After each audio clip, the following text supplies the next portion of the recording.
What's up? This is Derek. Jamie Madrock. Man, this your man's Obi Trace. This is Ad-Lib. Yo, what up? This is Specs One. This is Fresh K. Hot Rocks, motherfucking Scrat MC. Breaking Records. Breaking Records Radio out here.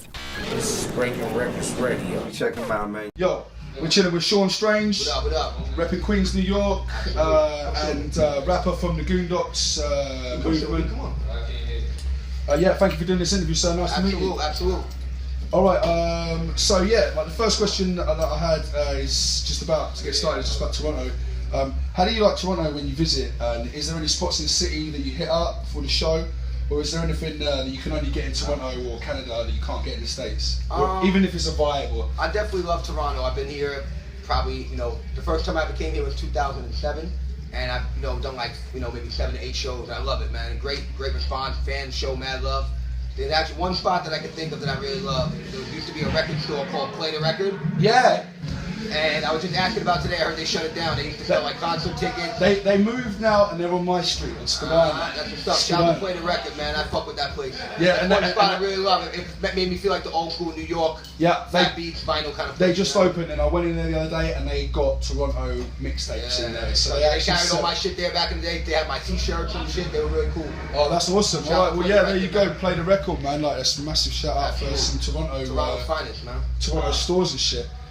Okay, so can you tell us what it was like working with PMD and the Snow Goons, and how did that whole project come into fruition? Like, how do you meet those guys? I just interviewed Rusty Jerks, and he was saying a lot of shit is online. You know what I mean? Like, Yeah, well, for me, PMD being from New York, you know what I mean? So, in my earlier years, I was with a group called NGP, which is me and my older brother, my man O-Dub, and his brother. Yeah. And we were doing the New York thing for a while, and we had a mutual friend that knew Parrish.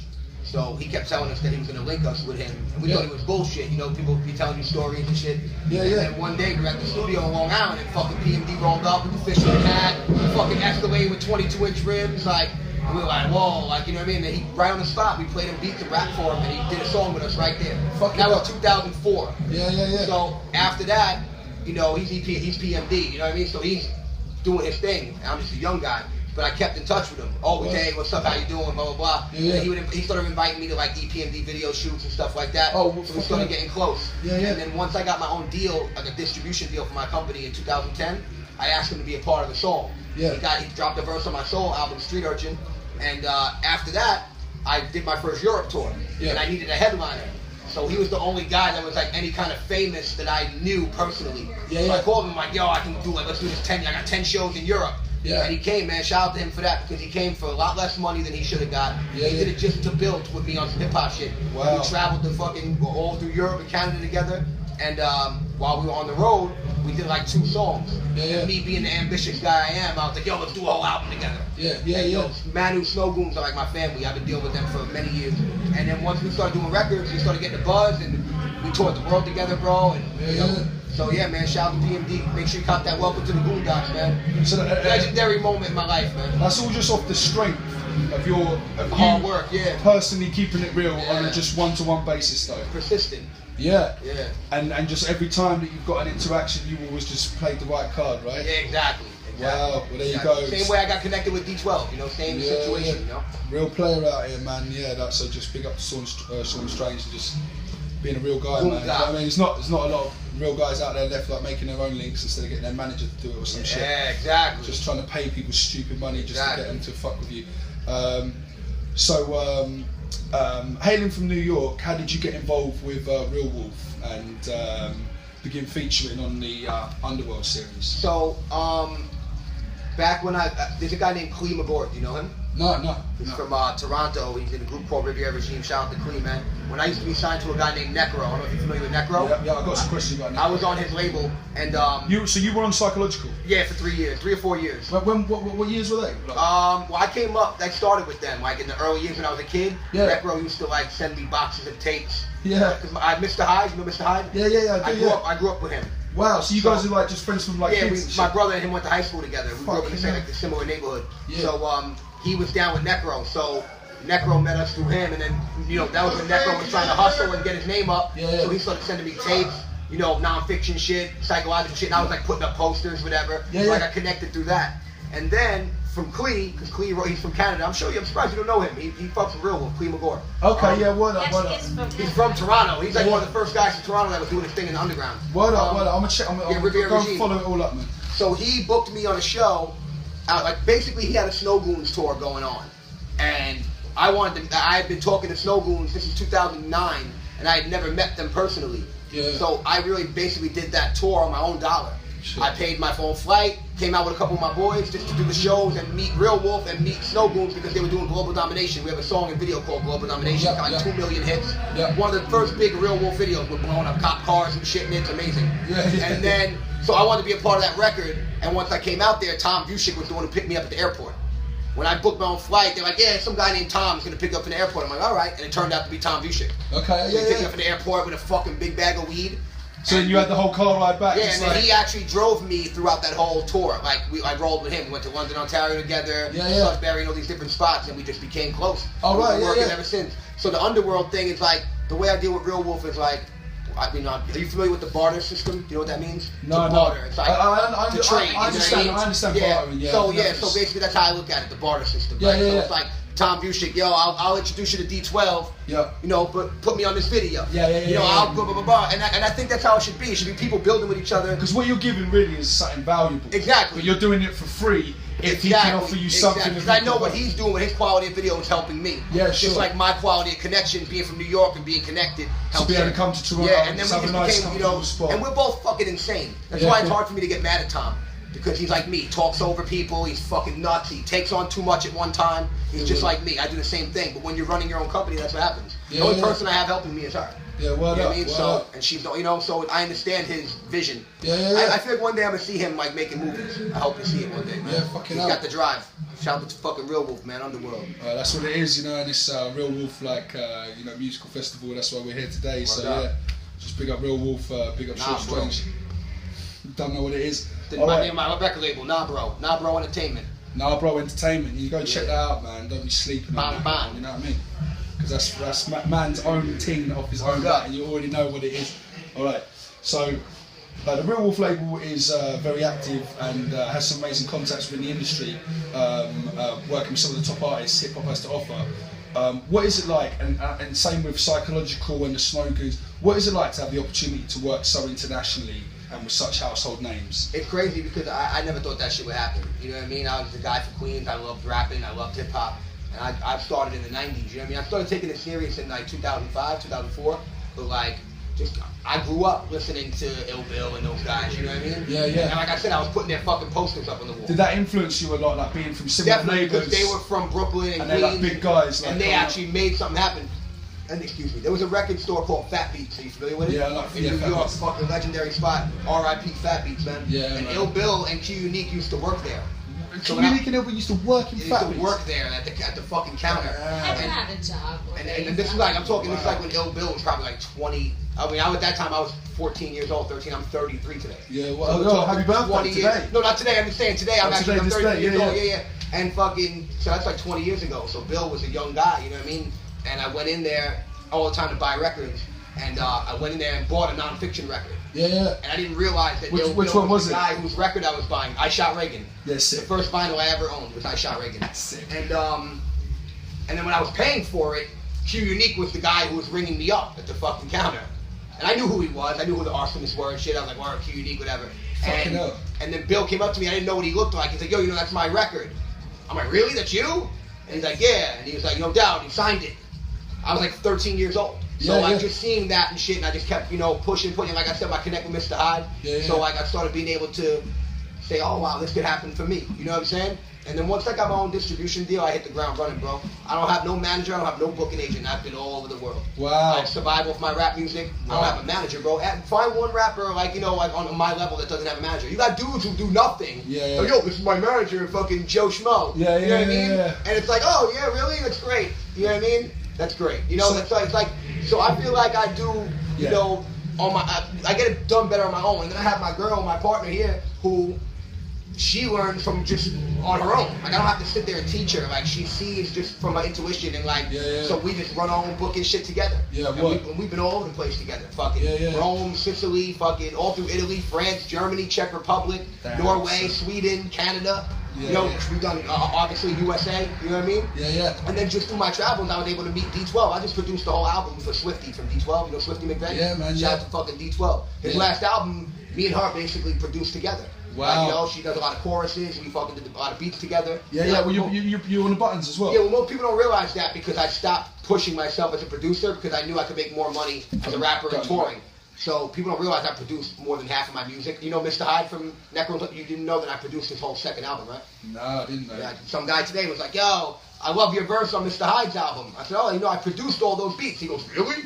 You made all Because it ain't like all the when we were bits. kids where you open up the book and you read the credits. Yeah, yeah, Me, the first thing I did if I bought a fucking tape or a CD is I rolled my blunt, yeah. I popped it in my Walkman or my CD player, and I sat there and smoked, and I read the credits while I listened to it. Yeah, yeah. Who engineered it? Who produced it? And then even back in the day when I was trying to find distribution, I'd flip the records back over and find the record label name, Yeah, and yeah. I would find their address, and then I would send them demos or send them shit like that. Wow, so it's just being like intuitive as well, Exactly. like, and Yeah, just being exactly. like, so like, where did you get that from? You know what I mean? Just being poor. Yeah, yeah, yeah, yeah. You know what I mean? Not having any money. Yeah, and yeah. like seeing people who suck.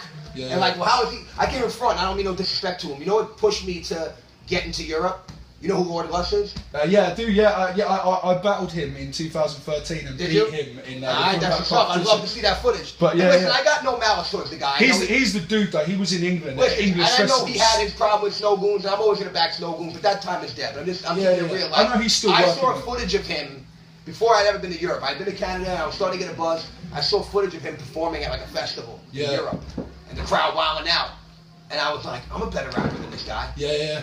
You know, it's just being real. Like, I'm not saying he's not. He's a good guy. He's a talented guy. Yeah. But I was like, I'm better than this guy. Yeah, yeah. How the fuck is he out there? Yeah, I seen him after I battled Yeah, him. he and did that his was like thing, bro. You can't knock pictures the of guy. him He in did his Sweden thing. with loads of people. Yeah, but he's done his thing. I do understand what and you're I knew saying. that I knew that I had the fans out there because I was constantly getting hit up on MySpace and all that shit. Yeah. And I was like, I gotta get out there. And by the next year, I was on that same festival. And were you getting like people hitting you up from Europe back? Yeah, all the time. Yeah, That's yeah. the thing, all the time. You know what I'm saying? Directly. Everywhere, from Europe, Australia, everywhere. Like, and I was like, wow, this is crazy. So yeah, you just knew that like you had a fan base. Yeah, and then I don't know if you know, you remember Hip Hop Connection magazine No. in England? No. HHC magazine, Hip Hop Connection. You don't remember that magazine? It was No, like I don't remember that It was like one of the magazine. biggest rap magazines in England. Word I up, was on the yeah. cover of that shit in 2008 with Necro and Q Unique and Sabat from Nonfiction. That was like my first big break in England. Yeah, I was yeah. on the cover of that magazine. Yeah, yeah, And yeah. it was like 50 Cent was in the issue, Nas was in the issue, and we were on the cover. Yeah, fucking hell. So a lot of people from England saw me on that cover. Yeah. And that's how, progressively, like it builds up. you know what I mean? Yeah, definitely. So what was the name of that magazine again? Hip Hop Connection, man. I'm surprised you don't know that, man. Hip Hop All my Connection. England heads, man. I'm slipping Hip Hop out Connection. here, Shout out man. to I'm Adam, getting, man. I'm Adam getting used to told. run. I forgot his last name, but a guy named Adam used to run it, and he came to interview us in New York. I performed at Irving Plaza in Irving Plaza around Times Square in New York. And it was like a big psychological showcase, like me, Necro, Yeah. Riviera Regime, Q Unique, Yeah. Mr. Hyde, fucking Ill Bill came out, Psycho Realm from Cali was there, it was crazy. And these guys came and interviewed us Yeah. on, actually, I wish I would have had a copy, man. I have some copies at home, I would have gave you one. And they were there from And they UK. interviewed us for the magazine, and when that started happening, man, just things started progressing. Once I started having little things happen, I was like, whoa. It just spiraled. I up. wanted to keep doing more. Yeah, I wanted to yeah, top yeah. it. Everything I did, I want to do better now. You get the success, right? You get the Yeah. taste of it. And listen, right now I'm in that same mood I was in 4 years ago because over the last year I had some personal shit, like family, my father passed and stuff that kind of took me out of the game, and so I hit a little decline. You know what I mean? You know how fans are, bro. One Yeah. minute it's like, oh, you're the best rapper ever, and if I don't do something that they like for a year straight, they forget about you. Yeah, They yeah, move on yeah. to the next one because everybody fucking raps. Yeah. So now I kind of feel like I'm in a slight down cycle, which excites me in a way because I know I got Next team is boxes all of come- ammo yeah, for yeah, sure. You know what I mean? So. Yeah, You know what I sick, mean? man. And I know me and her will take on And any you're challenge. independent, so you can just do what the fuck you exactly. want to do. Like, Yeah, you know what I mean? exactly. All right, that's Independence brilliant, Day. man. That's really inspiring, just even for me personally. Like, so yeah, you kind of answered it there. Like, just I wanted to ask you, what was it like working with Psychological Records? But you kind of already answered that. Who are you listening to at the moment? Right now? If anyone, do you still listen to rappers and I mean, shit? I can't front. I really hate rap. Yeah. It's more because I just hate the mind state behind it. And I still listen to it, every week. But I listen more to like classical rock and shit like that. To be honest with you. Yeah, no, I Like, totally you check get my it. phone, you can find Rolling Stones and Creedence Clearwater. You want to kind of switch off for a and minute, jazz, right? like John Coltrane and shit like that. That's Yeah. where I've been at, the last couple of years. But I still go back to the classic shit. Yeah. But new rappers, I do like some new rappers. People make fun of me for it, but I enjoy French Montana. He's not a good rapper, but I enjoy his music. Yeah. He makes good, feel good music. You know what I mean? Yeah. And then underground, there's all kinds of great guys coming up. Yeah, yeah. You're just not noticing it because there's so much bullshit. Is there anyone like say maybe that you're tutoring or nurturing, kind of bringing up under me? You got anyone who's looking at you? She's not a rapper. She's a singer from Switzerland. Her name's Salome. You should check her out. Say what's up. Peace. You might, if you check some of my songs, she sings a lot of choruses for me. She got an album out called The Princess of Pain. Yeah, and, that's really who I'm putting my focus behind right now. And then I also have 2 other rappers on my label, O-Dub, my best friend, and I've been, doing music with me since the 90s, and my man Scott G. So, we're doing the Nah Bro thing. But there's great rappers. There's these guys on the bill right now that I brought from New York that I know, named the Hip Hop Heads. They've been going on before me, talented guys, you know what I mean? Chris Rivers. You familiar with Chris Rivers? Yeah, I don't know if you know. I just brought him on his first Canada tour and his first Europe tour. Me and her. You know what I mean? First that was time you? Yeah. Fuck me, yeah, because he's... Shout out to my fucking dude, Chris Rivers, man. Chris Rivers. Whispers, and Whispers, my man Whispers, yeah, he would get mad. I don't forget you, brother. Fucking hell, shit. But that's the thing, I'm not afraid. Them. I'm not afraid of a younger generation. Yeah. To me, I embrace that shit because it's like if I start acting like the old bitter guy in the corner and you can't progress. And you're already kind of playing that. Yeah. That zone, yeah. Yeah, right. And Chris Rivers is a 21-year-old kid, man. I think he's the future of fucking underground hip hop, maybe more. I mean, his father's fucking a legend. You know what I mean? And I really like his shit right now. Him and Whispers, really, I think they're really doing something special for New York right now. Yeah, sick. Yeah, I totally back agree. a feeling that wasn't there. You know what I mean? Because he went mad with it and just was on everything, and then he just dropped a project recently, and I had the Wonderland of Misery. That's a great mixtape those too. tapes with Styles P and shit, doing shit. Yeah, on that's what I'm saying. He's really starting to make his mark, man. Have you got in the booth with Chris? Yeah, I got 5 songs I'm sitting on with him right now that I'm gonna put out. Is that going to be a collab thing again, or is that going to like? It's not gonna be like a collab album. No. I'm staying away from that for a while. Yeah, okay. My next thing I'm focusing on is the Nah Bro label album, which he's on like 2 songs. What up? And then I got a follow-up, Street Urchin 2. My 2010, I put out an album called Street Urchin, and I'm doing part 2 now. Okay. My fans been asking for it, and I feel like I said with the little down cycle, I feel like that's the. And you got the fire back to come back and kill it again. Yeah. Let him know, like, okay, you thought that guy was dead. Yeah. Watch he's out. Back and he's angrier than ever, and he's got more scars. Yeah. And he's had too many drinks. Yeah. Well, there you go, man. All right. Well, thank you very much for all. Absolutely, man. Thank you for having all us, your insight, man. Because you dropped some real jewels there about how much you've actually done in the game that I didn't even know about. So for the final question, I just wanted to say, we asked all the artists this: if your rap style could be transformed into a Mortal Kombat finishing move, what would it do to your opponent? That's a fucking question. Wow, that's a good question. Rusty Jukes just said that he'd grab you by the neck and just smash you into the floor. So that was what he said. So basically, yeah, if it was Sean Strange finishing time. You remember when they throw you off the pit into the spikes? Remember that? Yeah. My shit would be, instead of the spikes, I kick you off the fucking bridge and you fall into a fucking 10-foot pool of roaches. Fucking try escaping that shit. That's what my fucking shit would be. That's a fucking good question. Yo, I would love to go with the Baraka shit. Yeah. You know what I mean? Yeah, man. Wow. So just fucking get your razor blades. You know what I mean? Like we got the blood code. We got man Sean Strange in the house. Definitely. This is Maxwell Scott, Breaking Records. Thank you very much, sir. Breaking Records, man. Thanks to Maxwell, man. Thanks to what's your name again, brother? Sherlock. Sherlock? Sure. That's what's up. I fuck with that. That's what's up, man. Peace to y'all, man. Thank you for having us. Sean Strange, Salo, man. Nah Bro Entertainment, man. Look out for Street Urchin 2. Look out for Screaming in Silence and the Nah Bro. Everything is Nah Bro album, man. Shout out to Real Wolf and everybody up in here in the Rock Pile, man. Toronto, we love you. Peace.